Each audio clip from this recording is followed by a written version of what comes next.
പറഞ്ഞാ ഞാൻ ഇവിടെ അനുഗ്രഹിക്കേണ്ടത്? എങ്ങനെയാ ഞാൻ ഇവിടെ അനുഗ്രഹിക്കേണ്ടത്? എന്റെ മോളല്ലേ, ഇങ്ങ് തന്നേര്, ഞാൻ നോക്കിക്കോളാം അവളെ പൊന്നുപോലെ.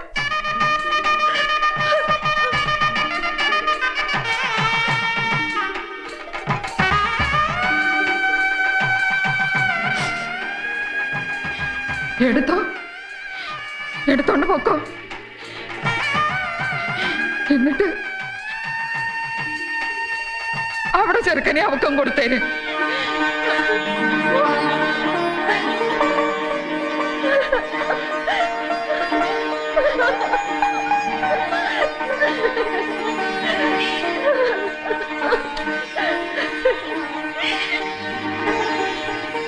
അമ്മച്ചി, അമ്മച്ചി എന്തായി പറഞ്ഞേ? ഏറ്റ തള്ളയ്ക്ക് മനസ്സിലാവുള്ളൂ. അതല്ല, ചങ്ക് പറിച്ചെടുത്തോണ്ട് പോകുന്ന വേദനയും കടിച്ചമർത്തി അവള് നിന്നത് കണ്ടില്ല.